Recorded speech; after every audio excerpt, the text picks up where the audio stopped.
Welcome to the deep dive. We're going to be tackling a big one today, San Jose real estate.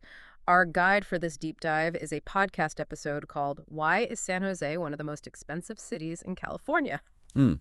So yeah, get ready to find out why this place is like the king of expensive cities in California. Usually when people think about expensive cities, they think San Francisco or like New York. But San Jose is kind of sneaking up on everybody and they're like, how much is this tiny apartment going to cost me game? It's like a whole secret level of housing problems that people don't even know about. Seriously. And this podcast episode we're looking at goes right for it. They talk about how the tech industry is like the big bully in the San Jose housing market. All the big names, Adobe, Cisco Systems, eBay, they're all there. The median household income in San Jose is crazy high, over $140,000. That's almost double what most people make in the whole country. Can you even imagine trying to buy a house when everyone around you is making that much money? It's like the perfect example of that supply and demand thing. You've got tons of tech people making bank, all fighting over a tiny number of houses. And that kind of competition just makes prices go nuts. And it's not just about all the tech workers, is it? The podcast also talked about how zoning rules are making things worse. Apparently, something like 70% of San Jose is zoned for just single-family homes. So that makes it really hard to build more houses, especially the kind of apartments that could help with affordability. That's a problem in a lot of cities that everyone wants to live in. Yeah. It's tricky because you want to keep neighborhoods feeling the same. But you also need to build places for people to live. Some people worry that building a bunch of apartments will, change their neighborhood or make traffic worse. Yeah, I get both sides of that argument. But this podcast brought up something I never thought about before. Proposition 13. So the podcast host was saying that this law was supposed to protect people who've lived in their homes a long time. It keeps their property taxes from going way up suddenly. But now it might actually be making it harder for new people to buy houses. Yeah, it's weird how things work out sometimes. So think about it. Let's say you bought your house in San Jose back in the 80s. Your property taxes are probably way lower than what someone buying a house today would have to pay. So people who own houses have a really good reason to stay put, even if they want to move to a smaller place. Yeah. And when people don't sell their houses, there are fewer houses for sale, which means prices go up even more. So it's like people staying in their houses longer because of the taxes, which means less houses for sale, which makes prices go crazy. It's like a domino effect. But it's not just about the money and the rules, right? San Jose is a pretty awesome place to live location-wise. You're in Silicon Valley, and the Santa Cruz Mountains are right there. Plus the food, the nightlife. It's a pretty tempting package. Yeah, it's definitely a super desirable place. You got the jobs, the beautiful scenery, the fun stuff to do, and it's all right in the middle of one of the most innovative places in the world. People will pay a lot of money to be a part of that. Totally. And, the podcast mentioned something I'd never really connected to housing prices before public services. Like, San Jose has great public schools, which is huge for families. Plus, they've got Caltrain and the light rail system. All those things make life easier in San Jose, so of course people want to live there even more. It's true. If you're thinking about buying a house, Yeah. wouldn't you pay more for a place with amazing schools, good public transit, and eco-friendly stuff? Those things make your life better, and that means higher property values. That's a cool way to think about it. So it's not just one thing. It's like a whole bunch of stuff coming together to make things expensive. You've got the high-paying jobs, not enough houses because of zoning and that Proposition 13 thing. And then it's just a really awesome place to live with great stuff to do. No wonder houses cost so much there. Exactly. And it makes you think about what's going to happen in the future with housing in San Jose. The podcast talked about maybe changing zoning laws and building more apartments and stuff. That could help a lot, but it probably won't be easy. Yeah, that's a good point. Maybe we should talk more about the solutions in part 2 of our deep dive.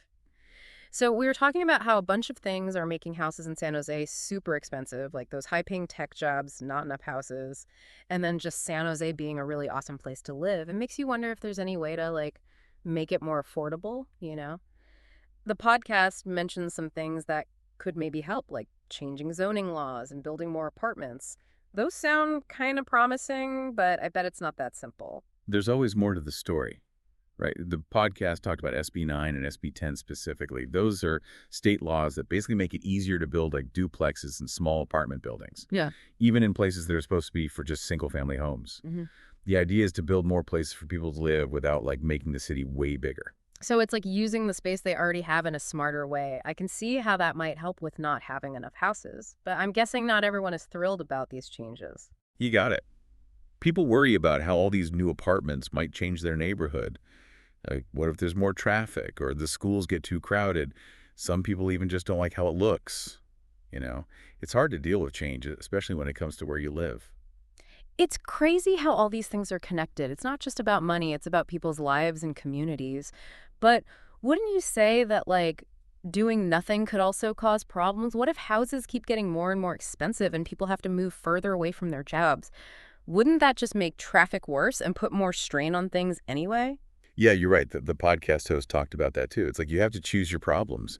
Do you want to change things up in neighborhoods to try and have more houses? Or do you want to risk making people move far away, which could lead to more sprawl and even worse traffic? Tough choices for sure. What really stuck with me from the podcast was how they talked about needing to do a bunch of different things, like zoning and building more apartments are important, but they're not the whole answer. It seems like we also need to think about public transportation, making buildings more sustainable, maybe even coming up with totally new ways to do housing. It's like a puzzle with a bunch of different pieces. You can't just focus on one or you'll never finish it.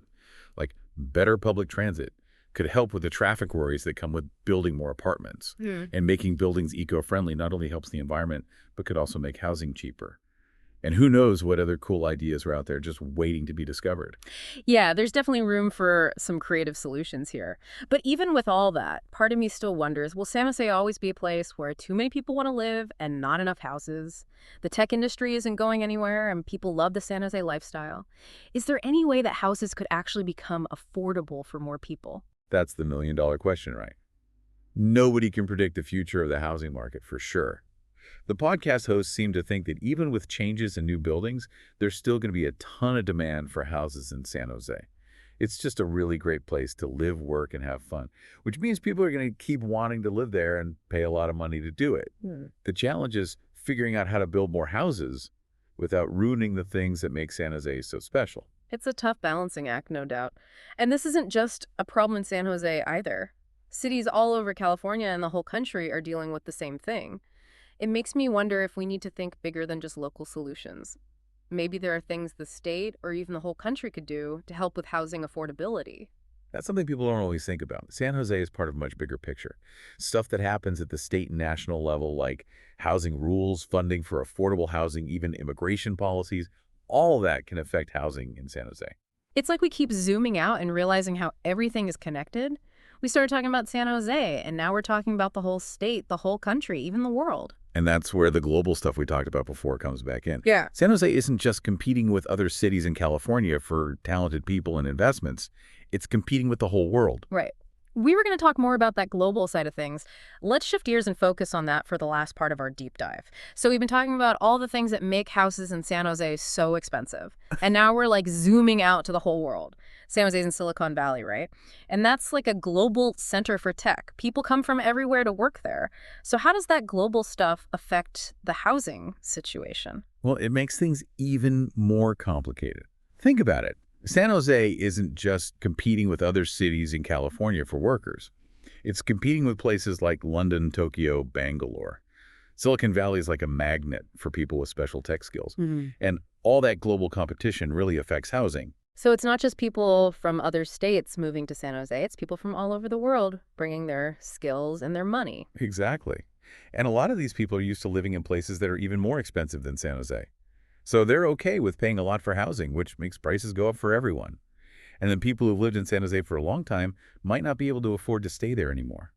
It's like a global auction for houses. No. Kind of depressing, but it also makes me wonder if San Jose wants to attract all these talented people from around the world, wouldn't they want to make housing more affordable? What if people just decide to go somewhere else where they can afford to live? Yeah, that makes sense. And San Jose is trying to do things like building more apartments and making it easier to get around without a car. But those things take time, and not everyone agrees with them. It's that balance again, right? Right. Trying to be a global tech center, but also making sure people who already live there can still afford it. Exactly. And that brings us back to the main point of all this. There's no magic solution to the housing problem in San Jose. It's going to take a bunch of different things, like changing zoning laws, investing in public transportation, coming up with new ways to build houses. And everyone needs to work together, local and state governments, even the federal government. What we've learned is that housing is a really complicated issue. It's not just about what's happening in one city. Yeah, we started talking about San Jose, but then we realized it's connected to things happening all over California, the whole US, even the whole world. It's been a wild ride. It has. But we didn't just talk about the problems, right? We also talked about some possible solutions. Yeah, and the more we understand how all these things are connected, the better we can talk about them and hopefully find solutions that work for everyone. Well said. We've covered a lot in this deep dive.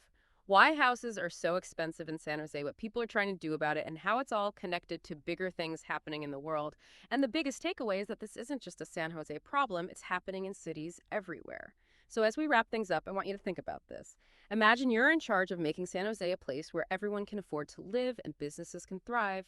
What would you do? What are the tough choices you'd have to make? There are no easy answers, but it's a really important conversation to have. Thanks for joining us on this deep dive into the crazy world of San Jose real estate.